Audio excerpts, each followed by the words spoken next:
We have been discussing consciousness aggregate. If you don't know what consciousness is, this is called ignorance. Why? It's true. It's absolutely true.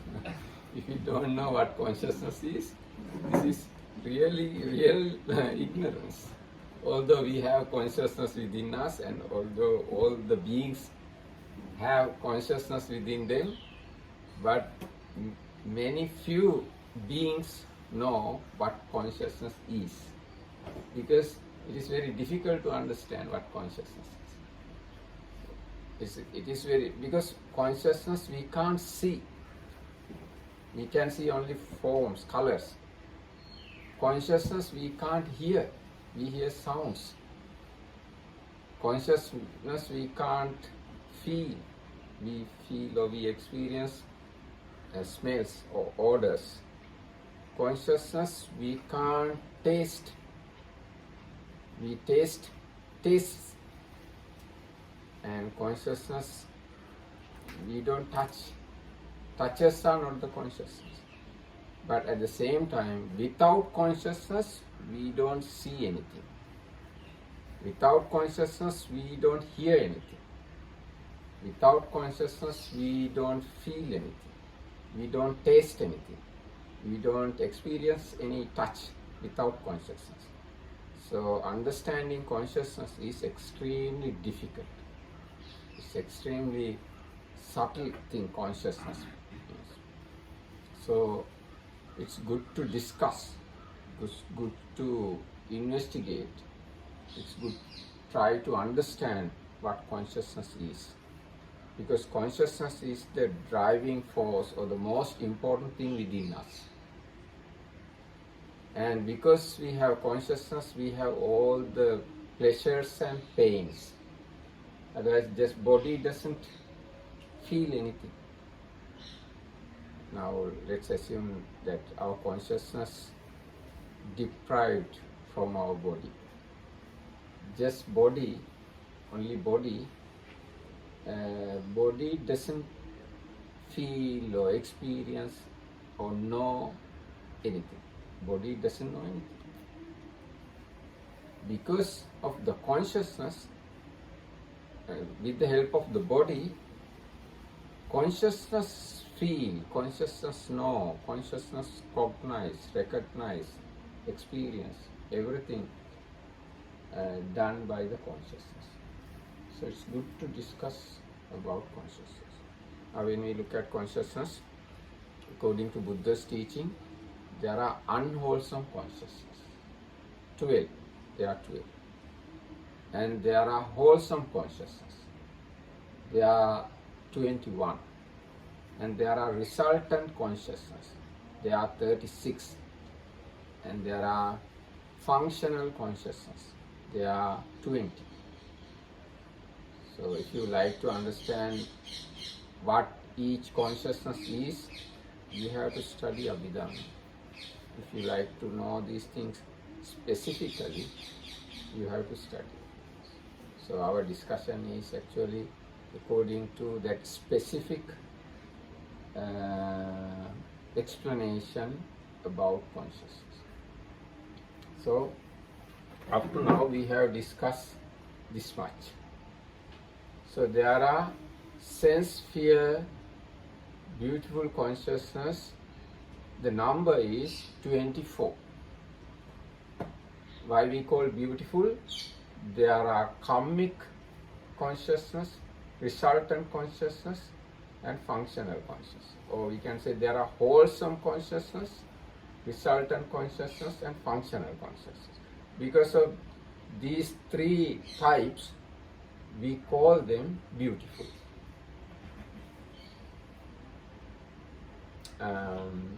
And this resultant consciousness and functional consciousness are exactly same as wholesome consciousness. Results of wholesome consciousness almost similar to the wholesome consciousness. Result is like wholesome. It's like this. If you plant mango seed, the fruit you get exactly same as the seed you planted. Same way, karmic consciousness, the wholesome consciousness, exactly same, or the resultant consciousness exactly same as karmic consciousness. There are very slight differences.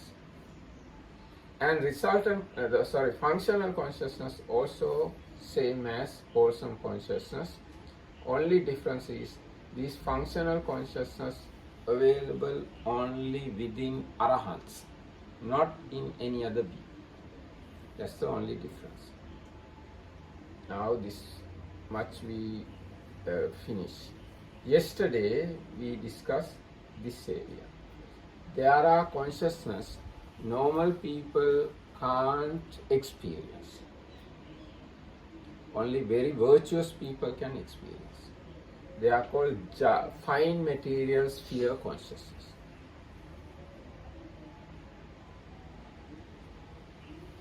Okay? Very, very virtuous, very energetic, very wholesome, and noble beings, noble people can experience this fine material sphere consciousness. They are extremely pure.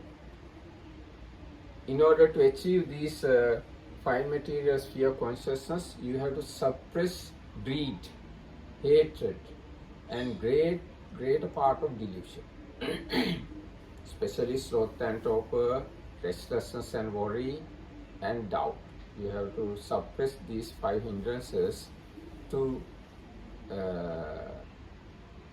reach, or yes, we can say, or experience this kind of consciousness. So there are 5 fine material sphere consciousness. We call them first jhana, second jhana, third, fourth, and fifth. And as a result of this wholesome consciousness, fine material wholesome consciousness, as resultant consciousness, another 5 arise or can happen 5 resultant consciousness as a result of wholesome fine material sphere consciousness. And again, when arahants practice these jhanas, we call them functional consciousness, fine material functional consciousness. Can you go about resultant consciousness? You mentioned that, but is that just a moment that arises after, for example, we have these experiences or we do wholesome action, the next moment is resultant consciousness or not? After the wholesome action, any moment this resultant consciousness can happen, but we don't know exactly what moment. So it's more than just one moment. It can happen. Yes, it can happen. Yes, this is the way my understanding. It can happen as at any time after wholesome consciousness. This is obvious regarding sense sphere consciousness, but regarding fine material and immaterial consciousness, I have to think about it, because once if you lose the jhana, you lose everything. But if you maintain these factors, then this resultant consciousness seems Yes. to continue, maybe many hours or many days. Yes, that can happen. If you protect the jhana, then it can continue as much as you wish.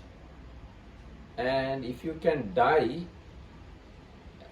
in a such mentality like first jhana, but actually exact death is not happen with this consciousness, but immediately before your death, if you have this kind of consciousness, you will be born in a respective Brahma world, which is exactly same as first jhana mind consciousness. So after your birth there in that Brahma world, this consciousness function as your life continuum consciousness. I don't know what is the exact word, Bhavanga Chitta. Bhavanga Chitta. Bhavanga Chitta, this consciousness becomes the Bhavanga Chitta of that Brahma world. So throughout your life there, maybe 1 eon or half a eon, this consciousness arises again and again and again within you. So what are the characteristic of this consciousness? Applied thought, sustained thought, zest, happiness, and one point. So throughout eon, you are experiencing applied thought, sustained thought, zest, happiness, and 1 point. But since we are still in samsara, that is also changing. I mean, I don't expect that for the whole eon that these 5 factors will stay the same and never change, or is that the case? The changing possibility is very less, because in such a realm, you don't take objects using your eyes normally. You have eyes in this fine material sphere. You have eyes, ear, and mind. You don't have nose, tongue, and body. Yes, these are very special things, not normal data. So in this fine material sphere worlds, you have eyes, ears, and mind. These eyes, ears are specially for interacting with Buddha. The Brahmas who born there had idea previously. There will be a person called enlightened one. So if such a one appear in the world, we need to see him. We want to listen him. Because of that understanding, because of that view maybe, they can have eyes and ears other than mind. But there is that saying, all beings subsist by nutriment, all beings depend on ahara. So, not having mouth, they are eating what? Their thoughts? They are eating is zest. Zest is So their food. Feeding oneself. Zest, yes. Now even we can feed ourselves kind of happiness. Now as example, let's say you have visited, what is the most beautiful place in the world? Sri Lanka, thank you. No, in this world, in this our self-sphere world, what is the most beautiful place? Okay, everybody has it. Go ahead. Okay, let's say for me in Sri Lanka, Adams Peak is the most beautiful place for me. As a just example, okay.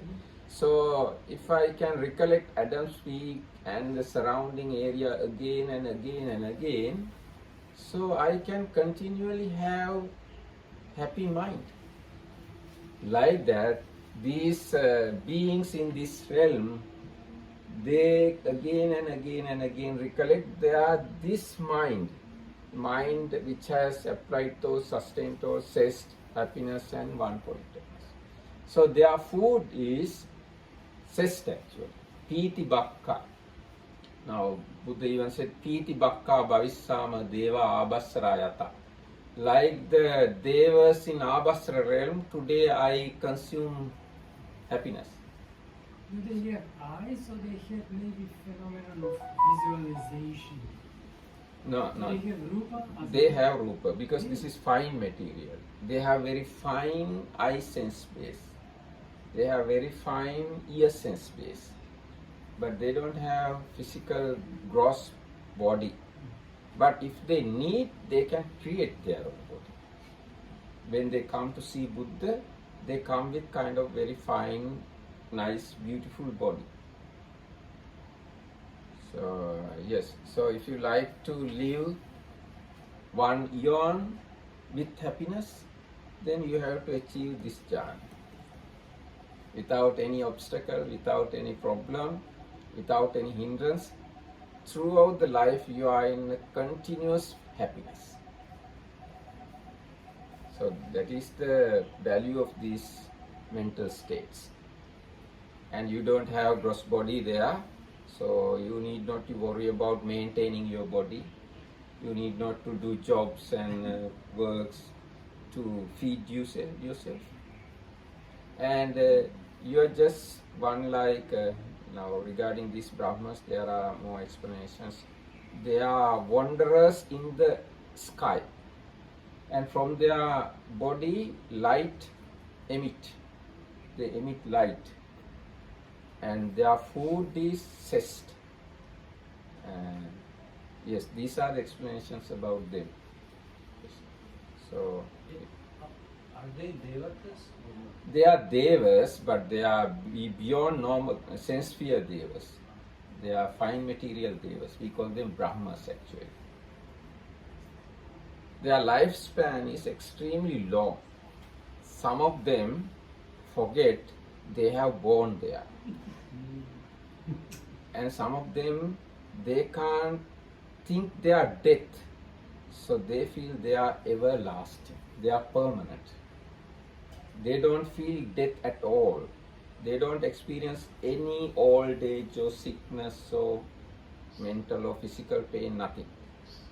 So they are everlasting, they are like everlasting beings. So sometimes they think, now there is this third jhana world. In third jhana world there is a Brahma called Great Brahma, Mahabrahma. Once he thought, I am everlasting, I don't die, I am permanent, and I am the leader of the everybody, because he can't see beyond some level. So he feels he is the greatest one. He is the greatest of all. But Buddha saw this thought of him. And Buddha went there and said, you are not everlasting. You are not the greatest one. Then he said, okay, okay, Buddha wanted to show him that he is not the most powerful one, and Buddha is the powerful one. So they come to an agreement that if anyone can hide from other one, he's greater. He's the greatest one. So they did kind of competition, hiding, seeking and hiding competitions. Excuse me. Excuse me. Hello.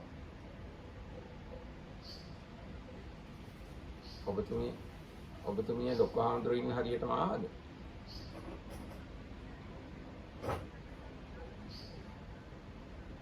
නෑ නෝන මහත්තයෝ ලොකු හාමුදුරුවෝ ධර්ම සාකච්ඡාවට ඇවිල්ලා නැහැ. ලොකු හාමුදුරුවෝ අර උන්වහන්සේ වාඩි වෙලා ඉන්න තැන ඉන්නේ පිටිපස්සේ. ඔබතුමිය එතෙන්ට ගිහිල්ලා ලොකු හාමුදුරන්ට වැඳලා 17 කාමරයට යන්න. 17 කාමරේ දොරේ අතුර තියලා තියෙනවා. ඔබතුමිය දන්නවනේ 17 කාමරේ මීට කලිනුත් ඇවිල්ලා හිටියා. හොඳයි තේරුවන් සරණයි. So Buddha and he hiding each other. One has to seek, other has to hide. So Buddha said, okay, you hide first, I'll seek you. So wherever he hid, Buddha was there before his going. Wherever he goes to hide, Buddha was there. So he couldn't hide from Buddha. Excuse me. Atyo?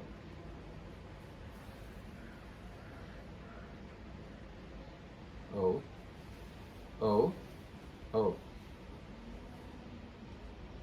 Amen. Amen.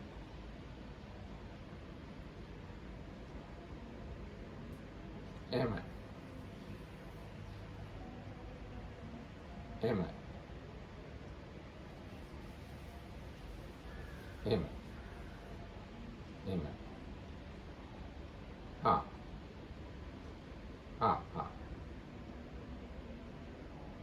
Ha.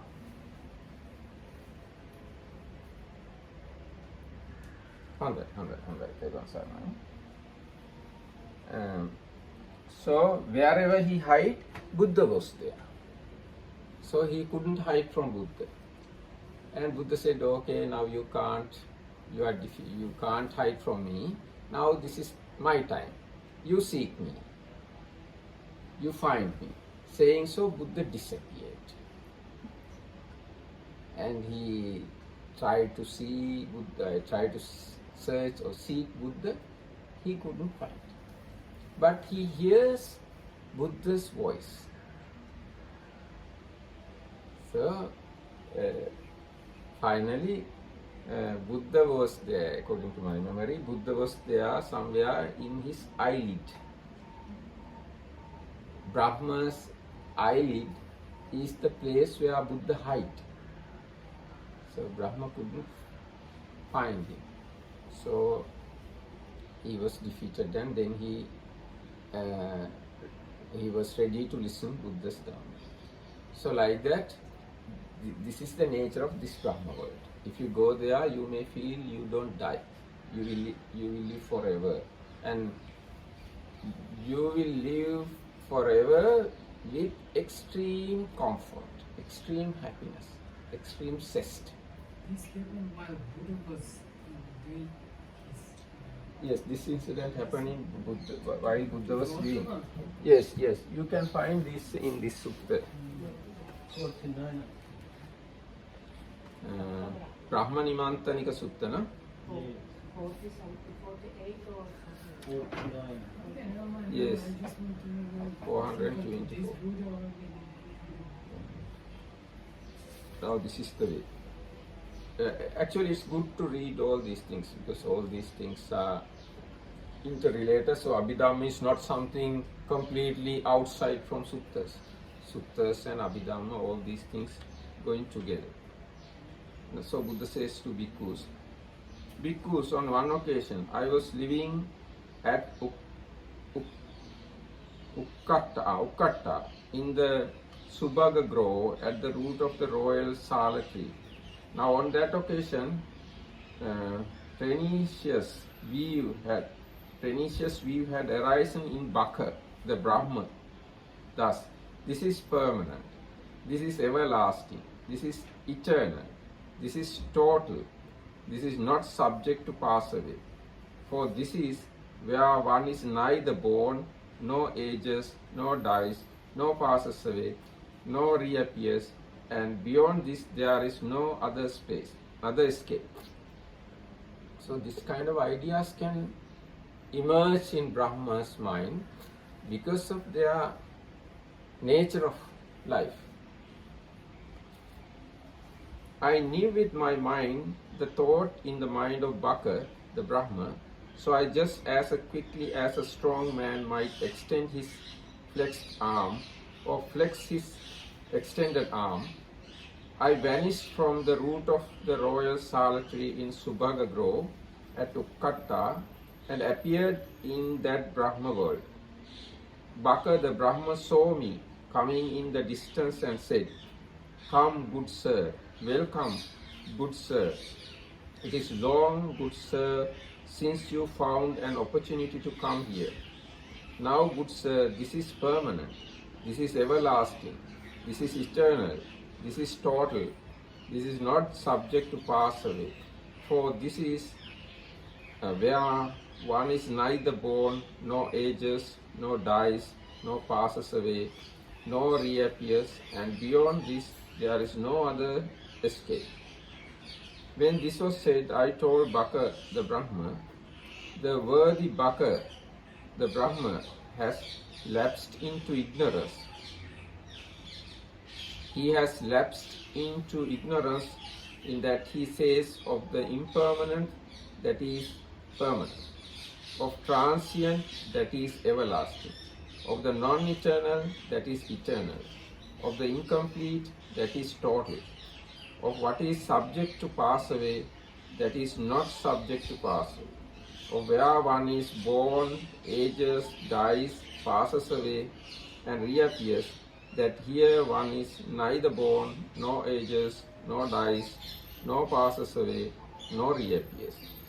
And when there is another escape beyond this, he says there is no other escape beyond this.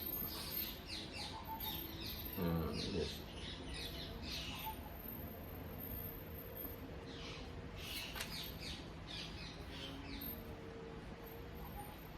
But how they describe Bhakta Brahma, he actually appears like a Christian God, or like a God Almighty in many ways. They say the Lord God, the Maker, the Author, the Begetter, the Controller, the Father of those who have been born and those yet to be born. So it really corresponds to how Christians see, or maybe even Muslims better see their God. Because I think normal human being, they want such a God. So even normal human being born as a Brahma, his need is to be such a one. That's why Christian idea about God and the Brahma here very coincide. Yes. So see the.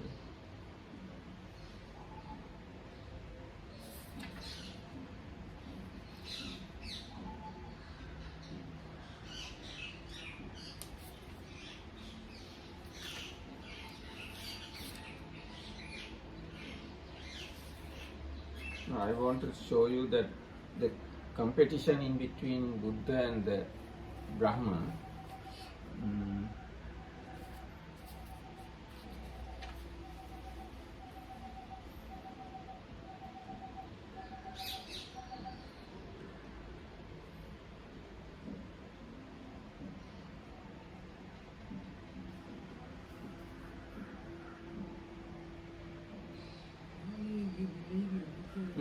Okay, for the moment I can't find that area here.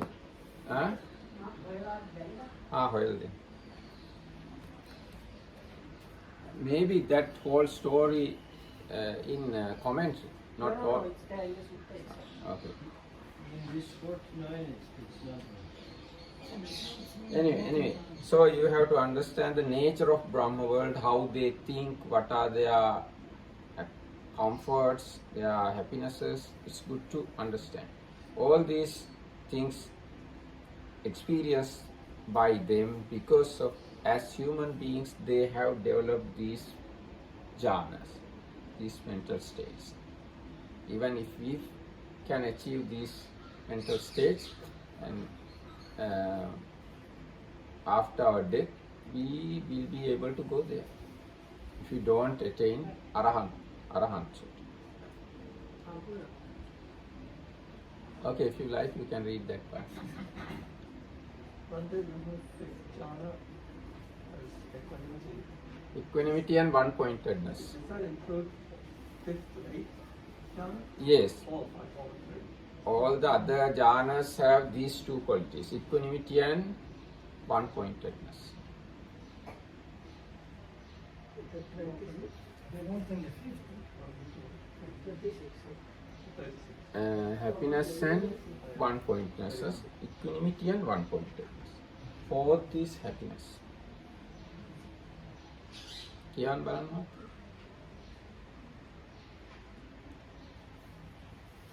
Consciousness, non-manifesting, boundless, luminous all round.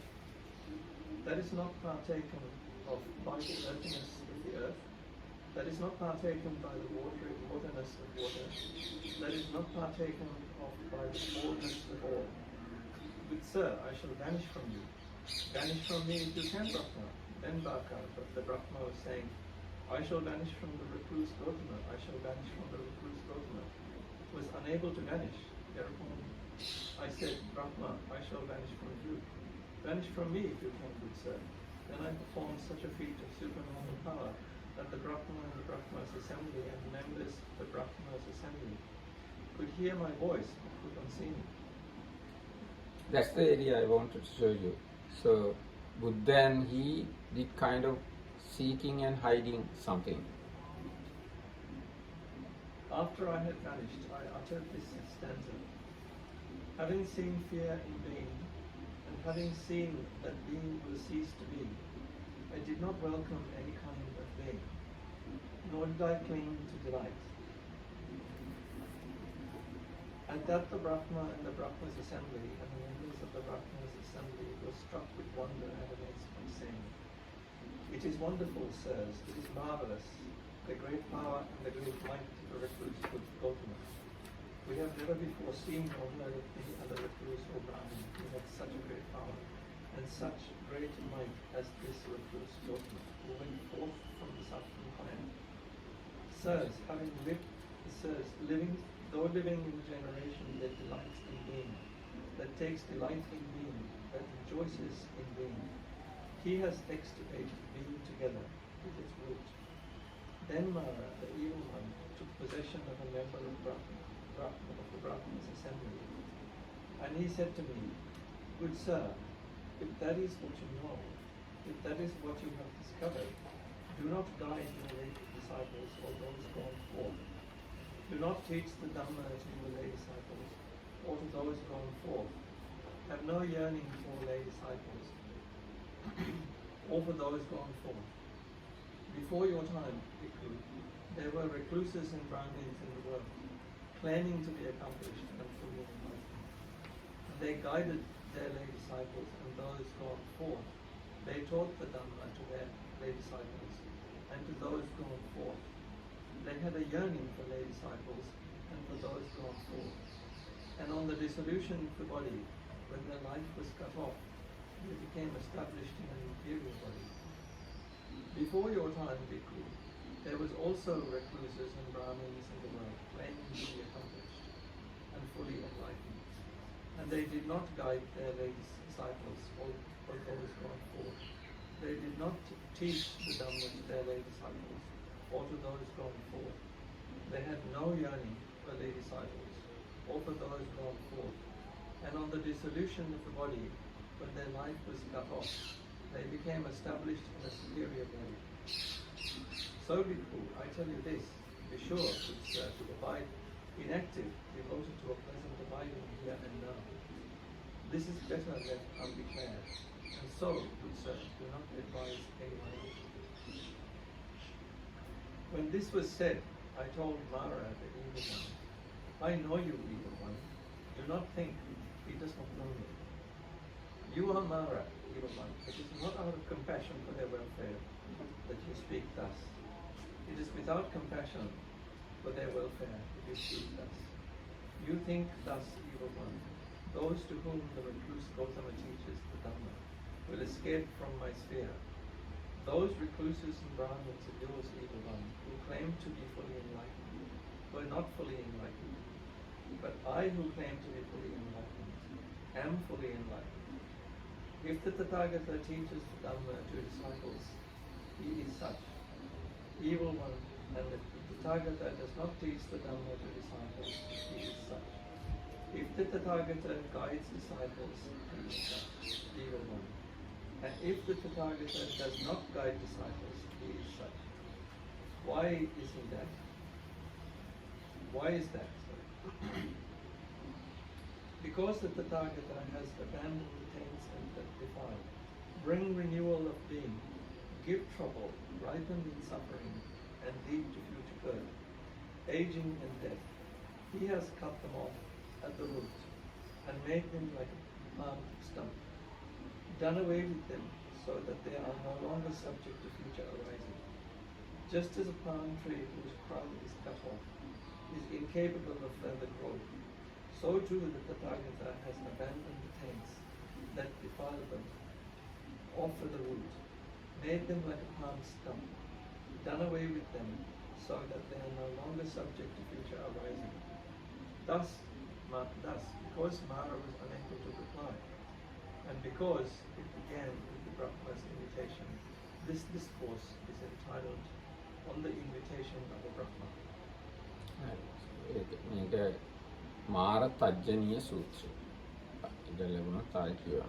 So the So I like to read how these jhanas explaining the book. Now the first jhana is explained this way. First jhana, wholesome consciousness together with initial application, sustained application, zest, happiness and one-pointedness. Now same kind of mind emerged, let's say emerged as a result of first jhana. So this is the resultant mind.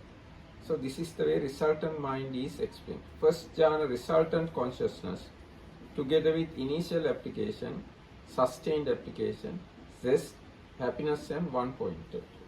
Same kind of mind arises, same kind of mind function as a functional. It is said, first jhana functional consciousness together with initial application, sustained application, zest, happiness and one-pointedness. So there are no differences in between wholesome consciousness, resultant consciousness and functional consciousness. Very slight difference. Let's see what are the differences. Maybe no differences.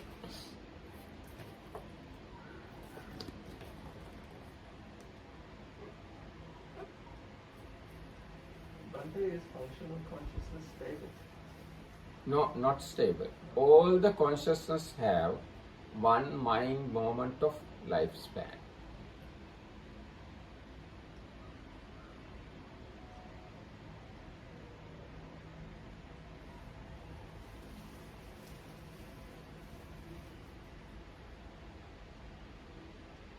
Yes, so no even a slight difference in between wholesome consciousness, resultant consciousness and functional consciousness. They are exactly same. Exactly same means same mental factors, mental concomitants available in all the minds. Now when we look at the mental concomitants, mental factors, this consciousness, let's take this first one. First 5. This consciousness has 7 universals. Now you can say, you people now already learn all these things. 7 universals and 6 occasionals and 19 universal beautiful. And again, they don't have abstinence. They don't have abstinence, and they can have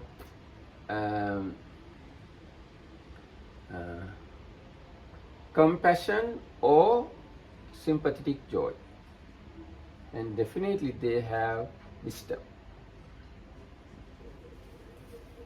13,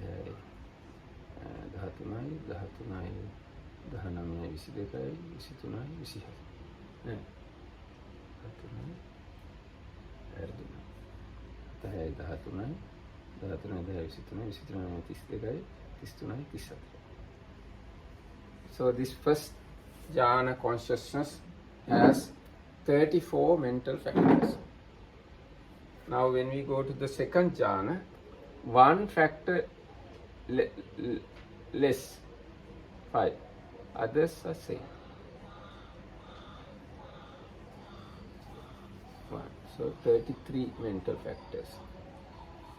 And when we go to the third jhana, another one less. 7, 4, 19, 1, 32. And this one, another less, another one. 7, 3, 19, 1, 31. What is the one missing in the last? Huh? In the last one, what is the one that was below? It's happiness maybe. Yeah, but happiness is below. Happiness. There is no that Hmm? in this jhana, there is no that, and instead of happiness, there is equanimity. Yes, there's no such that's true. See.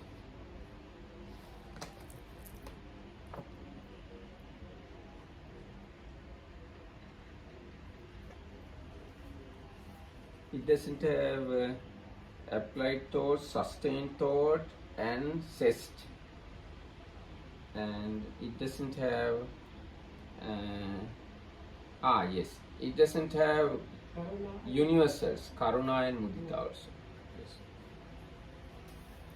It doesn't have this one also. No, it's correct. Next one. Last one. 7, 3, 19, 1. That should not be 3 but 4.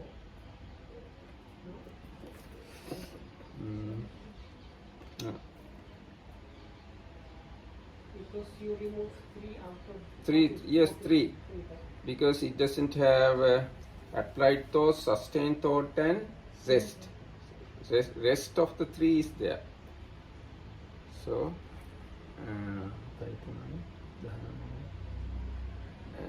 no. Yes, Mr.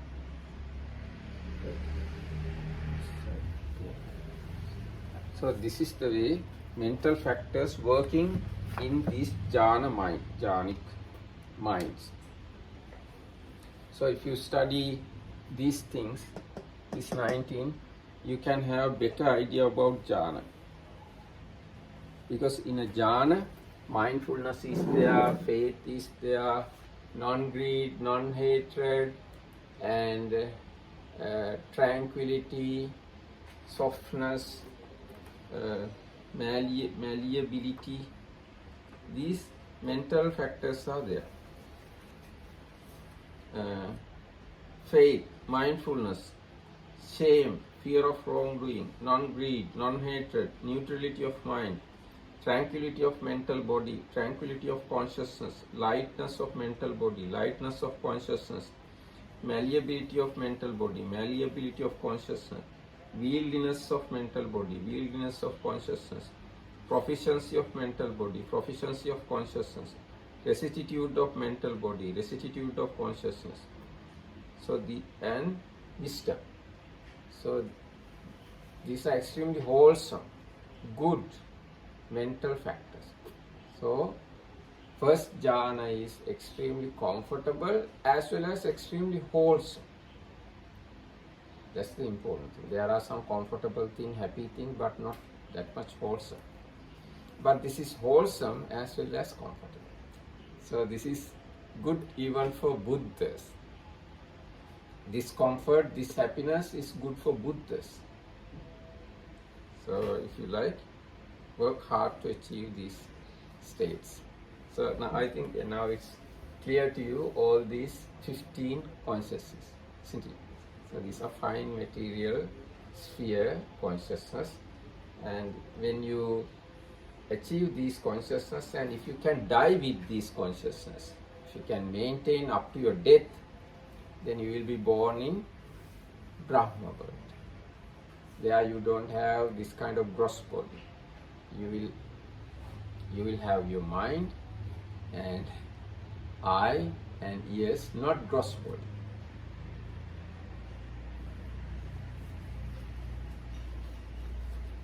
What more we have to talk about this? And if you don't die, then would be If you don't die that way, then you may not born there.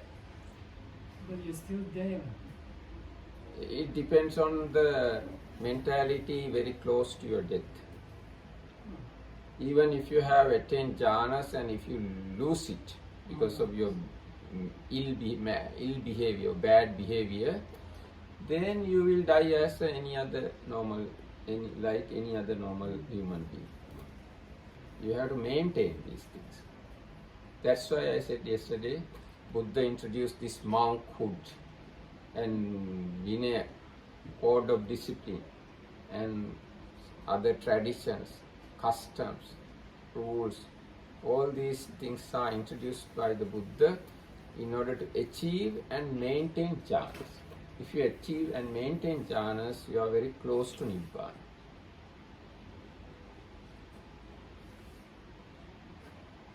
Is it correct? If you achieve and maintain jhanas, you are always suppressed your hindrances. You are hindrance-less person.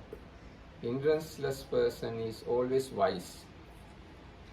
And if he has good knowledge about Dhamma or knowledge about Vipassana, very easily he can become an Arahant. Others who don't have jhanas, they are always in the hindrances, realm of hindrances. So for them it is very difficult to reach high type of wisdom or Vipassana. That's why in Buddhism there is a thing called Samadhi or Samatha. That's why in Eightfold Path there is one factor called right concentration. So if you can achieve 4 jhanas, my personal idea is it is extremely helpful to reach Nibbana. So I think today our time passed, and thank you very much. May you all attain jhanas one day. Amen.